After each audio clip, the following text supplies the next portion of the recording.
सबको कह रहे हैं भैया विदेश मत जाइए, और राजा बाबू फ्लाइट पकड़ के निकल गए। ए भैया पत्रकार पूछा आपने कि मोदी जी कहाँ जा रहे हो, मगर वॉल्यूम कम कर, पापा भाग जाएगा। अब वो टाइम आ गया कि झोला उठाकर चले जाएंगे, इतनी आसानी से नहीं जाने देंगे बाबू। आपका झोला चेक करेंगे और जितने भी घोटाले हैं ना वो सारे घोटाले चेक किए जाएंगे। अरे देश के विकास के लिए इधर उधर जा रहे हैं वो, नहीं देश सुरक्षित रहे। अभी मोदी जी और पूरी भाजपा कह रही थी कि पेट्रोल की कमी नहीं है, अपोजिशन अब्बा उड़ा रहा है। अब मोदी जी कह रहे हैं भैया गाड़ी से मत चलो, दो गाड़ियों का काफिला लेकर चल रहे हैं। और उसका एक बदतमीज नेता जो नरेंद्र मोदी जी दूसरों को प्रवचन दे रहे हैं, और उनका नेता 700 गाड़ियों का काफिला लेके चलता है। और इनके कुछ नौटंकीबाज नेता साइकिल से रील बनवा रहे हैं, और उनकी रील कौन बनाता है? गाड़ी में से।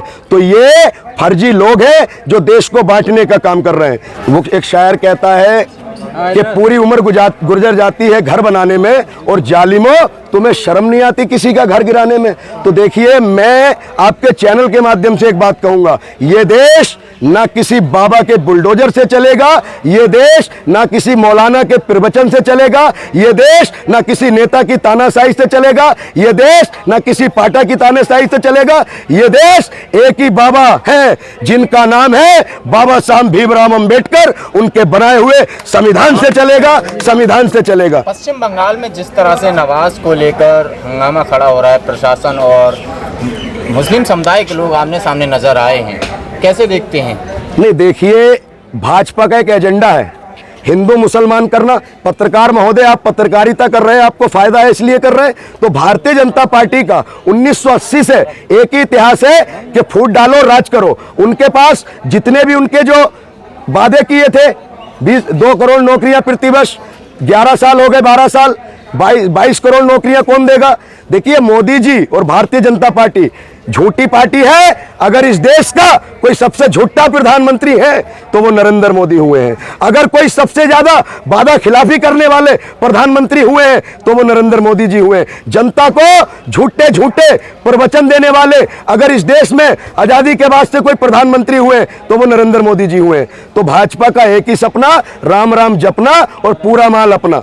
भाजपा के लोग भगवान श्री राम जी का नाम सत्ता में इस्तेमाल करते हैं। और मैं उन हिंदू भाइयों से एक सवाल पूछना चाहता हूं जो भगवान जी के नाम पर वोट देते हैं, चाहे वो कोई भी व्यक्ति हो, अगर कोई MIM वाला हो या हुमायूं कबीर हो या कोई भी व्यक्ति हो, अगर कोई धर्म और जाति के नाम पर वोट मांगे तो उसे जूते से दौड़ा दौड़ा कर पीटने का काम देश की जनता को करना चाहिए। ये देश बाबा साहब अंबेडकर का देश है, ये देश महात्मा गांधी जी का देश है, ये शहीद आजम भगत सिंह का देश है। लेकिन आज ऐसे लोग सत्ता में बैठे हैं जो देश की एकता और अखंडता को तोड़ने का काम कर रहे हैं, जो मुसलमानों को भड़काएगा, जो बाबरी मस्जिद बनाएगा, जो मुसलमानों को बरगलाने का काम करेगा, ऐसे मुस्लिम नेताओं की कमान ढीली कर देते हैं। योगी जी बैठे हैं, अरे योगी जी बैठे ना, हाँ। योगी जी एक संवैधानिक कुर्सी पे बैठे, हम उस कुर्सी का सम्मान करते हैं, ठीक है। जिस तरीके से प्रदेश के मुख्यमंत्री क्या नारे देते हैं कि बटोगे तो कटोगे, किसी दिन योगी जी ने यह कहा कि पढ़ोगे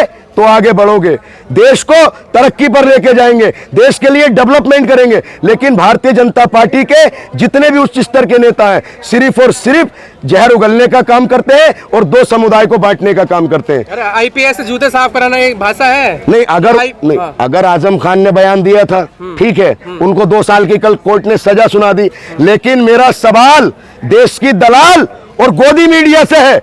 आजम खान ही आरोपी है, ठीक है भैया, हमारा कुत्ता कुत्ता, साडा कुत्ता टोमी। अरे ये बताइए, कानून सबके लिए बराबर है, तो फिर ब्रजभूषण शरण सिंह ऑन कैमरा कहता है कि मैंने मर्डर किया है, और जो वो विधूड़ी था, जो सांसद था, जो देश का सबसे बड़ा जो सदन है, वहां पर एक मुसलमान सांसद को क्या कहता है, उसके खिलाफ कोई चलाया? असम का मुख्यमंत्री मुसलमानों को दिन रात टारगेट करने का काम करता है। शुभेंदु अधिकारी बंगाल को गाजा बनाने की बात करता है। योगी आदित्यनाथ मुसलमानों को टारगेट करने की बात करते हैं। देश का प्रधानमंत्री बिजली दिवाली पे आती है तो रमजान में आती है, इस तरीके की बातें करता है। अगर शमशान की बाउंड्री होती है तो कब्रिस्तान की भी होती है। तो इस तरीके की जो भाषा का इस्तेमाल भारतीय जनता पार्टी के लोगों ने किया है, भारतीय जनता पार्टी सिर्फ और सिर्फ नफरत के आधार पर देश को बांटना चाहती है कि जुल्मी जब जब जुल्म करेगा सत्ता के गलियारों से और चप्पा चप्पा गूंज उठेगा इनकलाब के नारों से। दम है कितना दमन में तेरे, देख लिया है देखेंगे, और जगह है कितनी जेल में तेरी, देख लिया है देखेंगे। सरफरोशी की तमन्ना अब हमारे दिल में है, देखना है जोर कितना बाजुए कातिल में है। वक्त आने दे बता देंगे तुझे आसमां, हम अभी से क्या बताएं क्या हमारे दिल में है। ब्रजभूषण शरण सिंह ऑन कैमरा कह चुके हैं कि मैंने मर्डर किया है, लेकिन वो बाहर है।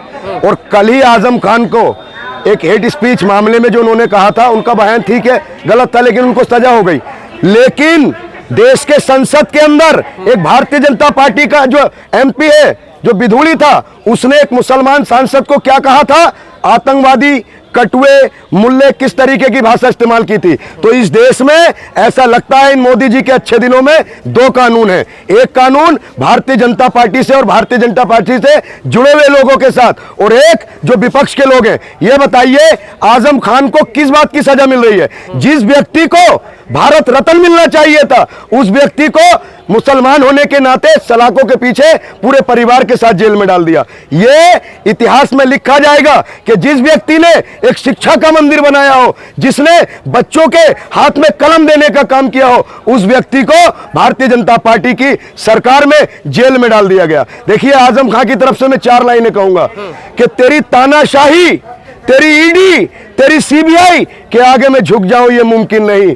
मैं कोई दरबदर थोड़ी हूं, और तू क्या समझता है मैं भ्रष्टाचार का अड्डा हूं? मेरा नाम आजम खान है, मैं कोई राघव चड्डा थोड़ी हूं। तो आजम खान एक ऐसा नाम है जो ना झुका है ना झुकेगा। जिस व्यक्ति ने शिक्षा का मंदिर बनाया, जो एमपी रहा हो, जो 10 बार से ज्यादा विधायक रहे हो, 4 बार मिनिस्टर रहे हो, और जिन्होंने एक मोहम्मद अली जौहर यूनिवर्सिटी का जो संस्थापक है जिसको बनाने का काम किया, उस व्यक्ति को सिर्फ जेल में डाला गया। यह इतिहास में लिखा जाएगा कि भाजपा की तानाशाही में उस एक ऐसे आरोप में उनको जेल में डाला। यह बताइए पैन कार्ड अब्दुल्ला आजम का है और आजम खान 77 साल की उम्र में वो जेल के अंदर है। देखिए आजम खान एक व्यक्ति नहीं है, एक विचारधारा है। आप एक शरीर को कैद कर सकते हो, लेकिन आजम खान की विचारधारा को कैद नहीं कर सकते।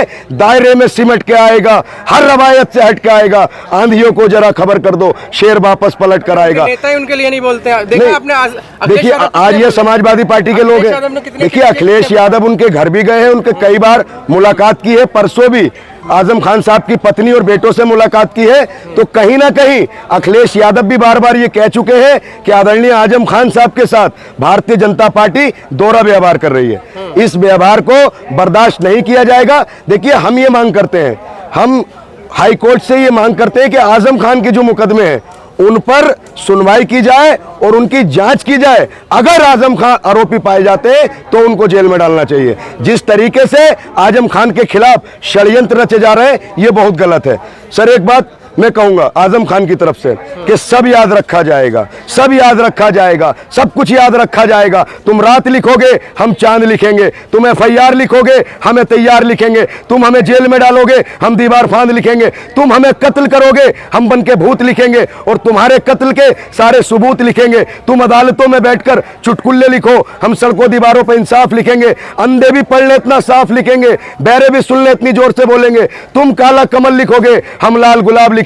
तुम जमीन पर जुल्म लिख दो, आसमान पर इनकलाब लिखा जाएगा। जो ये लोग यहां पर आए हैं तो आजम खान हमारे महबूब लीडर हैं, और आजम खान का पूरे हिंदुस्तान में अगर कोई सबसे सेकुलर नेता है तो वह आजम खान साहब हैं। जब उत्तर प्रदेश में माननीय अखिलेश यादव जी की सरकार थी, जब कुंभ का आयोजन हुआ था तो उसका पूरा निजाम आजम खान के हाथ में था। तो भारतीय जनता पार्टी जो आजम खान का, जितने आजम खान को मुसलमान लोग पसंद करते हैं उससे कहीं ज्यादा हिंदू भाई पसंद करते हैं। तो आजम खान एक सेकुलर नेता है। और मैं आपके चैनल के माध्यम से एक बात कहूंगा, आजम खान एक व्यक्ति नहीं है, एक विचारधारा है। आप शरीर को कैद कर सकते हो लेकिन आजम खान के विचारों को कैद नहीं किया जा सकता। आज इस तानाशाही के, इस जुल्म के दौर में अगर यहाँ ये लोग इकट्ठा हुए हैं तो इससे ये साफ दर्शाता है कि आजम खान कोई नहीं बन सकता। तमाम समाजवादी पार्टी के नेता भी आजम खान को दरकिनार करने का काम कर रहे हैं। तो मैं उन नेताओं को बताना चाहूंगा कि विधायक भी कोई बन सकता है, सांसद भी कोई बन सकता है, मिनिस्टर भी कोई बन सकता है, लेकिन आजम खान बनना मुश्किल ही नहीं नामुमकिन है। क्योंकि आजम खान ने इतने विधायक और इतने सांसद दिए हैं। जो लोग आज आजम खान को दरकिनार करने की बात कर रहे हैं, ये उनके लिए मैसेज जाना चाहिए कि आजम खान वो चट्टान है उत्तर प्रदेश में। अगर समाजवादी पार्टी को यहां तक लाने में किसी का योगदान है तो वो आदरणीय आजम खान साहब का। योगी जी ने कह दिया है कि जो भी क्राइम में कुछ गलत करेगा उसको चुन चुन कर लिया जाएगा, बदला लिया जाएगा। नहीं, योगी जी पे तो खुद ढेर सारे मुकदमे हैं। और एक गाजियाबाद में एक भाजपा समर्थित गुंडा बैठा है पिंकी चौधरी, 3 दर्जन से ज्यादा मुकदमे हैं। और जितनी भी ये चिंटू नफरती गैंग है इन पे सैकड़ों की तादाद में मुकदमे हैं। और योगी आदित्यनाथ जी कहते थे उत्तर प्रदेश से गुंडा प्रदेश छोड़ के चले गए, या गुंडे ऐसी जगह जाएंगे जहां जाना नहीं चाहते। जो आए दिन एनसीआरबी की रिपोर्ट में उत्तर प्रदेश क्राइम में नंबर 1 है। इसका जिम्मेदार कौन है? अखिलेश यादव है या आजम खान है? अरे संत आदमी है योगी जी। नहीं, संत आदमी है तो भैया सेवा करें, मंदिर में रहें, लोगों की सेवा करें, लोगों को जोड़ने का काम करें, सत्य प्रवचन दें। तो ये सिर्फ और सिर्फ सत्ता के लोभी है। इन्होंने एक नारा दिया था कि हिंदू खतरे में है। ये बताइए, इतनी ज्यादा पॉपुलेशन हिंदू, अधिकतर सांसद हिंदू, मुख्यमंत्री हिंदू, प्रधानमंत्री हिंदू, सारे ज्यादातर अधिकारी हिंदू, फिर भी अगर हिंदू खतरे में है और खुद को हिंदुओं का हृदय सम्राट कहने वाली भारतीय जनता पार्टी के राज में, तो मोदी जी को और योगी जी को इस्तीफा दे देना चाहिए।